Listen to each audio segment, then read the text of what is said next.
नमस्कार और आप सबका बहुत बहुत स्वागत है अपने YouTube channel in conversation with Abhishek में। अब आप सोच रहे होंगे मैं ऐसे पोस्चर में क्यों खड़ा हूं, मैं कुछ बोलता क्यों नहीं, मैं सेशन की शुरुआत क्यों नहीं करता, टॉपिक क्यों नहीं डिस्कस करता।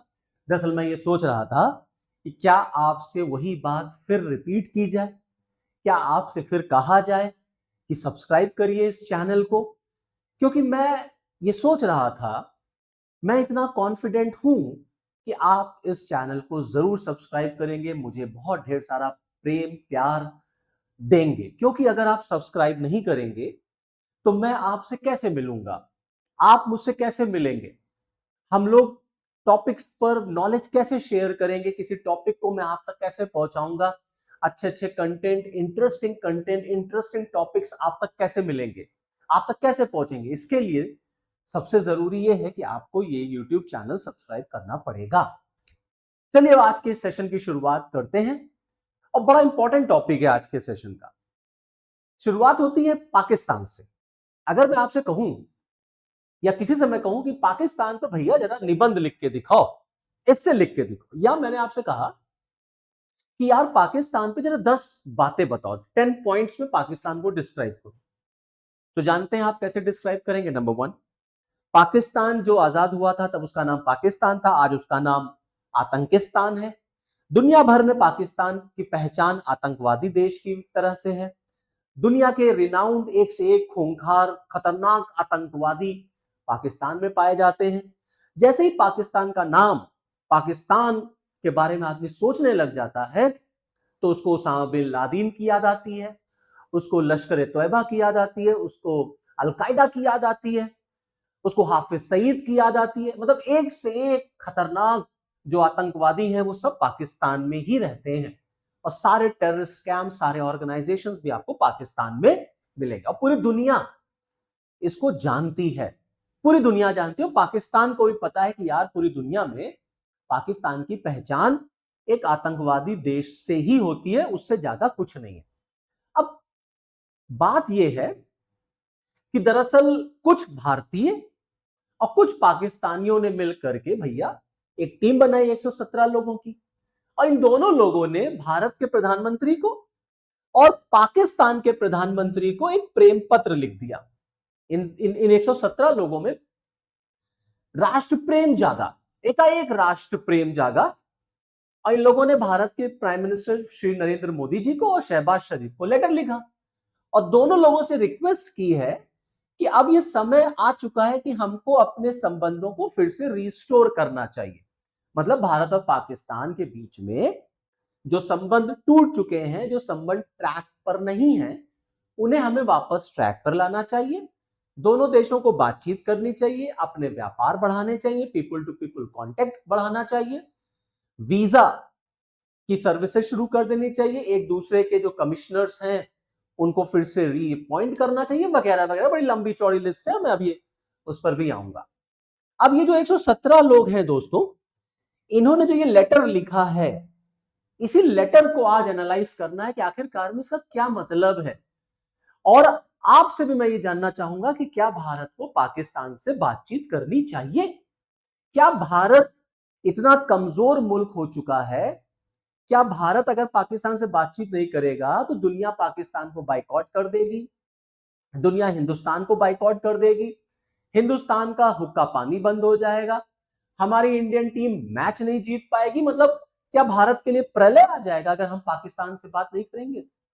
इस पर आप मुझे कमेंट बॉक्स में बताइएगा जरूर। अब देखिए, ये वो इंडियन सिग्नेटरीज हैं, टोटल 117 लोग हैं मैंने आपको बताया, जिसमें से 61 लोग दोस्तों भारतीय हैं और 56 लोग जो हैं वो पाकिस्तानी हैं। ये 61 लोगों की अगर मैं लिस्ट पढ़ूं, कुछ लोगों का नाम आपको जानना बहुत जरूरी है, तब आप एक आइडिया लगा पाएंगे अच्छा कौन कौन लोग हो सकते हैं इसमें। ये वही लोग हैं, ये वही लोग हैं जो पाकिस्तान की वकालत करते हैं। और आप देखिए इस पूरे लेटर में सारी चीजों पर बातचीत करने का जिक्र है, आतंकवाद पर बातचीत करने का जिक्र नहीं है। इस लेटर में ये लोग ये लिखना भूल गए कि पाकिस्तान को पहले अपने देश से एंटी इंडिया जो टेररिज्म को वो प्रमोट करता है उसको रोकना पड़ेगा, उस पर उसको एक्शन लेना पड़ेगा। आप देखिए जरा कौन कौन से लोग हैं इसमें। देखिए डॉक्टर फारूक अब्दुल्ला, वही फारूक अब्दुल्ला, अब्दुल्ला परिवार जम्मू एंड कश्मीर, डॉक्टर फारूक अब्दुल्ला, उमर फारूक, महबूबा मुफ्ती, मणिशंकर अय्यर कांग्रेस, और प्रोफेसर मनोज झा आरजेडी। ऐसे बहुत सारे लोग हैं, बड़ी लंबी चौड़ी लिस्ट है। 61 लोग हैं इंडियंस जिन्होंने ये लेटर साइन किया है, और 56 है पाकिस्तानी। अब मैं आपको लेटर भी दिखाता हूं, ये देखिए, ये वो लेटर है। Mister Narendra Modi prime minister of India new Delhi, mister Shahbaz Sharif prime minister of Pakistan Islamabad, appeal to prime ministers of India and Pakistan by concern citizen. 30 तारीख को ये लेटर लिखा गया है, रिस्पेक्टेड प्राइम मिनिस्टर, और इसमें अपनी पूरी मांग रखी गई है कि क्या क्या चीजें आपको करनी चाहिए। अब इसमें क्या क्या कहा गया देखिए, लिस्ट तो बड़ी लंबी चौड़ी है, कुछ बातें यहां पर हैं जिसमें इन्होंने कहा है कि दोनों देशों को एक तो डायलॉग करने चाहिए, क्योंकि हमारे पास कोई और विकल्प नहीं है, हमारे पास कोई और ऑप्शन नहीं है। और इस लेटर को जस्टिफाई करने के लिए बार बार अटल बिहारी वाजपेयी जी का एक स्टेटमेंट याद दिलाया जा रहा है कि अटल बिहारी वाजपेयी जी का मानना था कि आप अपने दोस्त तो बदल सकते हैं, लेकिन आप अपने पड़ोसी नहीं बदल सकते। और भारत और पाकिस्तान हमसाया हैं, कभी एक थे, बंटवारा हो गया, उधर मुस्लिम मेजॉरिटी है, इधर हिंदू मेजॉरिटी है, तो हम लोगों को फिर से अपने आप को एक करना चाहिए। अंग्रेजों ने बांट दिया था, लेकिन हमें एक हो जाना चाहिए, बातचीत फिर से करनी चाहिए, डायलॉग फिर से शुरू कर देने चाहिए, व्यापार बढ़ाना चाहिए, जो रेल सर्विस थी उसको रीस्टॉल कर लेना चाहिए, जो लाहौर बस सेवा थी उसको फिर से हमें रीस्टैब्लिश कर लेना चाहिए, व्यापार को बढ़ाइए, बायलैटरल सीरीज इंडिया और पाकिस्तान के बीच में मैच का होना चाहिए, क्रिकेट डिप्लोमेसी होनी चाहिए, एयर रूट को हमें फिर से रीइंस्टॉल कर लेना चाहिए, करतारपुर कॉरिडोर और अटारी वाघा बॉर्डर जो है उसको फिर से रीओपन कर देना चाहिए, बस सर्विसेज प्रमोट करनी चाहिए, पीपल टू पीपल कांटेक्ट होना चाहिए, कल्चरल और एजुकेशनल रिलेशन बिल्डअप होने चाहिए, वगैरह ऐसा करके बड़ी लंबी चौड़ी लिस्ट। अब ये सामने रखी गई है बातचीत, ये सामने डिमांड रखी गई है भारत और पाकिस्तान की। अब आप मुझे बताएं, क्या पाकिस्तान से भारत को बातचीत करने की जरूरत है?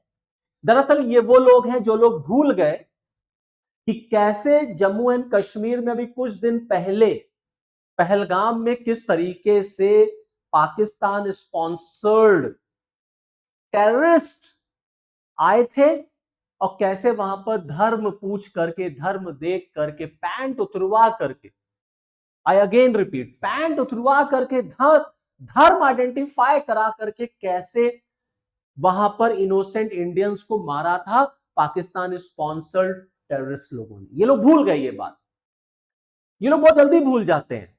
और ये लोग ये बात भूल गए कि भारत ने हमेशा पाकिस्तान की तरफ दोस्ती का हाथ बढ़ाया, भारत ने हमेशा कोशिश की कि पाकिस्तान हमारा पड़ोसी मुल्क है और उसके साथ हमारे संबंध हमेशा अच्छे रहे, कॉर्डियल रहे।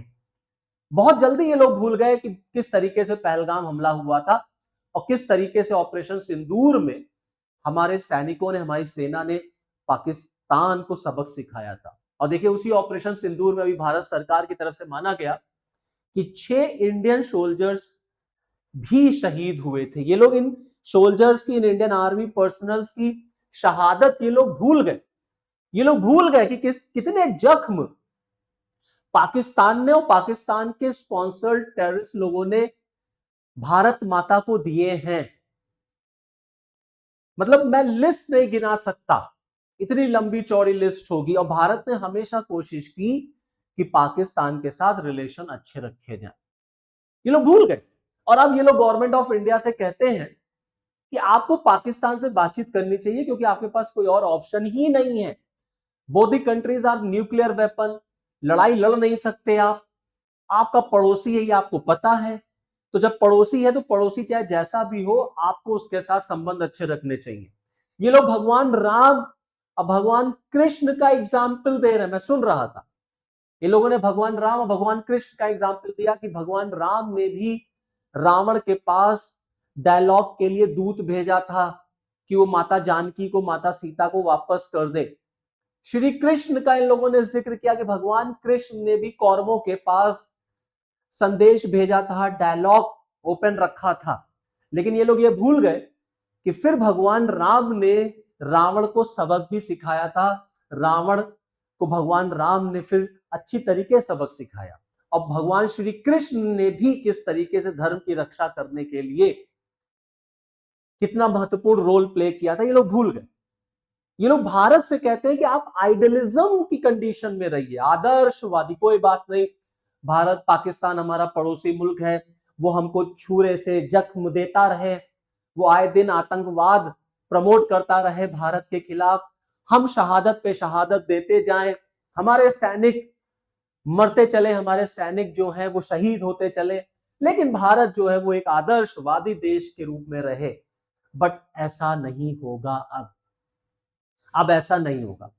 भारत के प्रधानमंत्री ने ऑपरेशन सिंदूर में ही साफ साफ क्लियर कर दिया कि ऑपरेशन सिंदूर अभी भी जारी है, और इस लेटर में इन लोगों ने मोदी जी से कहा है कि आप ऑपरेशन सिंदूर को खत्म करिए, और पीएम साहब ने बार बार कह दिया कि ऑपरेशन सिंदूर अभी चल रहा है, वो कंटिन्यूड है, और भारत पर अगर कोई भी आतंकवादी हमला हुआ तो उसको देश के खिलाफ एक जंग माना जाएगा, देश के खिलाफ एक जंग मानी जाएगी।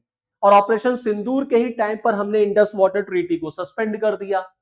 तो कुल मिलाकर के दरअसल ये जो भारत ने अपना स्टैंड चेंज किया है, ये जो नया भारत है, ये जो न्यू नॉर्मल है भारत का, कि हमने ऑपरेशन सिंदूर किया, हमने घर में घुस के मारा पाकिस्तान को, हमने इंडस वाटर ट्रीटी को सस्पेंड कर दिया, पाकिस्तान पानी की किल्लत से, पानी की समस्या से जूझ रहा है।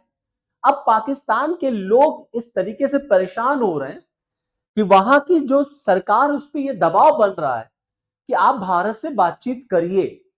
तो हमारे देश में भी कुछ लोग सो कॉल्ड पीस प्रमोटर्स हैं, शांति के दूत अपने आप को मानते हैं।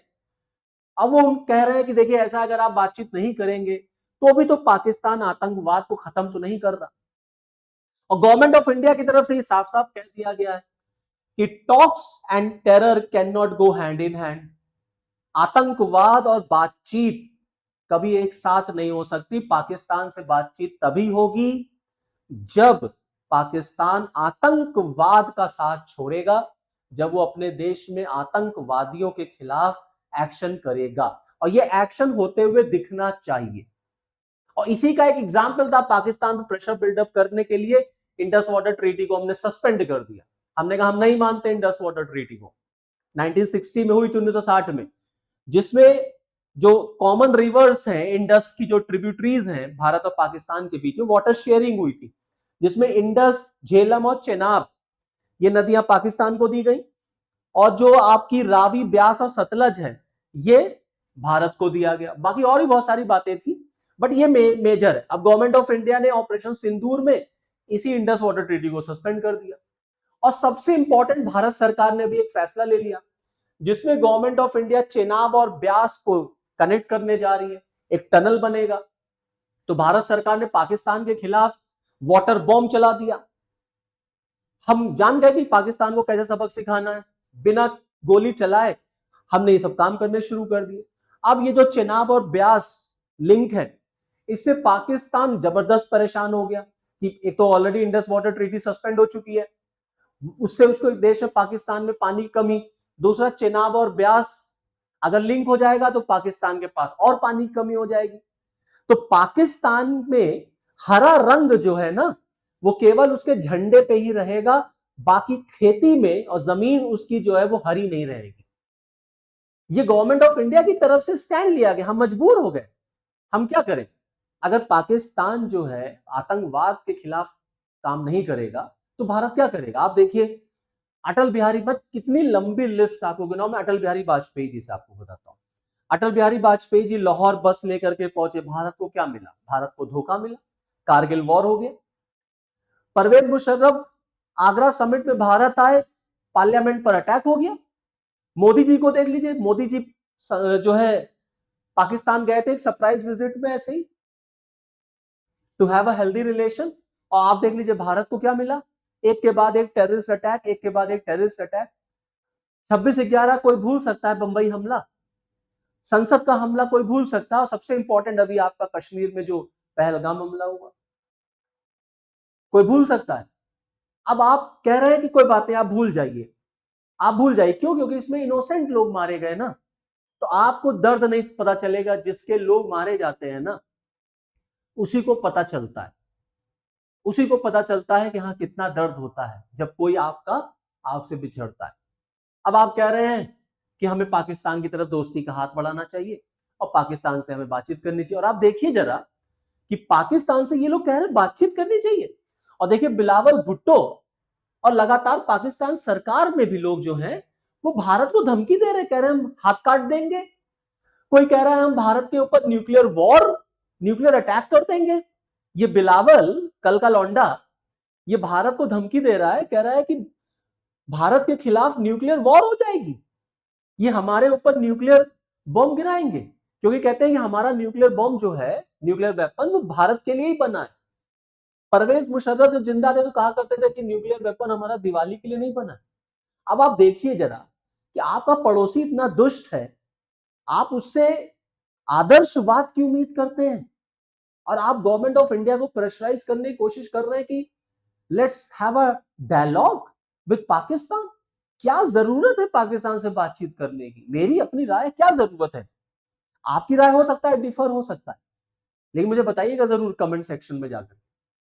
लेकिन मेरी पर्सनल राय ये है कि भारत सरकार फिलहाल इस समय की जो गवर्नमेंट है वो तो नहीं बातचीत करने वाली पाकिस्तान से, जब तक पाकिस्तान आतंकवाद के खिलाफ एक स्ट्रिक्ट एक्शन नहीं लेता, उससे बातचीत करने की कोई जरूरत नहीं है। खून और पानी एक साथ नहीं बहेगा, टॉक और टेरर एक साथ नहीं चल सकता। कोई जरूरत नहीं पाकिस्तान से बातचीत करने। हमें क्या जरूरत है पाकिस्तान से बातचीत करने?